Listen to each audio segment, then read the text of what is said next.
Hello po sa inyong lahat mga ka-crypto. Ako po si Pinoy Crypto Trader at sa video na ito ay atin pong pag-uusapan ang tungkol dito kay Bitcoin. Kung saan ay ang sabi rito ay ang matinding pagbagsak po ng market price ni Bitcoin.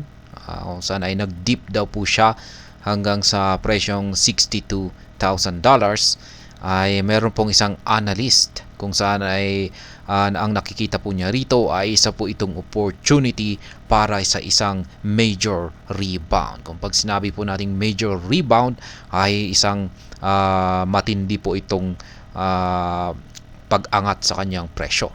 Yan, pagkatapos po ng kanyang matinding pagbagsak na ito ay masusundan po ito ng isang matinding pag-angat sa presyo. Kaya yan po ang ibig sabihin ng major rebound na ito. Kaya ayan, bago po tayo magpatuloy ay nais ko lamang po munang bigyang linaw ang aking disclaimer kung saan ang nilalaman po ng video na ito ay hindi po ito isang financial advice. For education and information purposes lamang po ang layunin nito. Maliban po dito ay nais ko na rin pong magbigay babala na wala pong kahit anumang group chat ang Pinoy Crypto Trader. Ayan, isang market expert ang naglabas ng kanyang prediction na meron daw pong isang nalalapit na market rebound para sa mga altcoins. At ayon po sa kanya ay yung kasalukuyang low valuations or mga presyo ng mga ito ay nagbibigay po ito ng isang signal na mukhang mag-uumpisa na ang major recovery sa mga presyo ng mga ito. Kaya iyan. Ang analyst po na ito ay walang iba kundi si Ginoong Michael Van de Poppe. Kaya yan, sabi niya po na ang nakaka-depress, ayan, yung mga nakakalungkot na presyo ng mga altcoins ngayon, ayan, na may na konektado or may correlation kay Bitcoin. Kasi kung pag si Bitcoin ay bumabagsak, ay hinahatak po niya ang buong crypto market. Maging mga, mas lalo na yung mga meme coins. Ngayon, parang mas doble yung impact ng presyo ni Bitcoin sa mga meme coins. Kumbaga, bumabagsak po ang market price ni Bitcoin ay yung pagbagsak ng mga meme coins ay parang doble. Ayan. Pero yung kagandahan dyan ay yung pag umaangat po si Bitcoin ay syempre doble na rin yung pag-angat ng mga meme coins. At syempre hindi na rin, meron na rin mga meme coins na hindi lang doble, umaabot na rin ng higit times 10 or 10 beses yung kanilang iniaangat. Kaya ayan, syempre ganun din po sa mga altcoins. Kaya ayan, yung mga altcoins na konektado or may correlation kay Bitcoin ay ayan, dahil po sa bumabagsak ngayon si Bitcoin ay nakakaranas na rin ang mga altcoins ng nakaka-depress na presyo.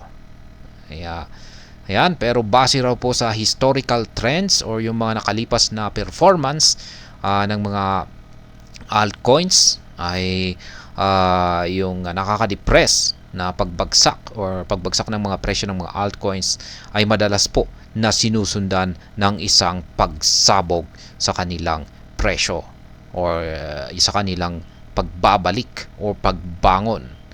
Kaya yan, meron pong ibinahagi rito si Ginoong Michael Van de Poppe na ilang mga halimbawa. Yan. At yan po ay sina Solana.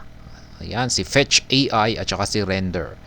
Yan, base po sa historical performance ni Solana nung nakaranas po siya ng pagbagsak ay ito po ay bubangon ay nakaranas po siya ng higit 500% ayan, na paglago. At pagdating naman po kay Fetch AI or FET, ayan, mas matindi pa, 650% naman yung kanyang naging major recovery dito. At si Render ay 300%. Yan, yung lahat po ng mga ito ay sa pare-parehong period or timeline. Ayan. Yan po yung actual na tweet ni Ginoong Michael Van de Poppe. At yan po yung sinabi niya kung saan po niya sinabi na si Solana ay nakaranas po noon ng 500%, si FET ay 650%, surrender ay 300% noong nakaranas po sila ng major recovery. Ayan. Yung earlier update po ni Ginoong Michael Van de Pope ay naglabas po siya ng propose.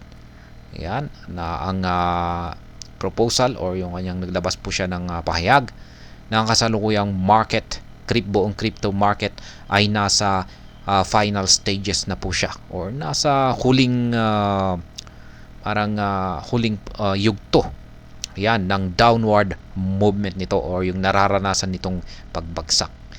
Kaya yun pa rito ay meron na lamang daw pong ilang linggo ang natitira or nalalabi bago maganap ang market rotation or market recovery nito. Kaya yan, sa madaling salita ay ayon po kay Ginong Michael Van de Pope ay malapit na pong matapos ang downward trend at malapit na pong makabangon or makarecover ang buong crypto market.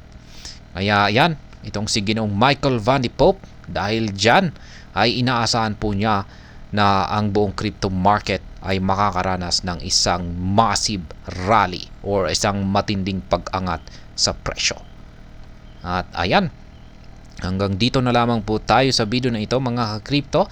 Sana po ay inyong nagustuhan ang aking paliwanag sa video na ito. Kung inyo po itong nagustuhan ay pakiclick lamang po ang like button nito.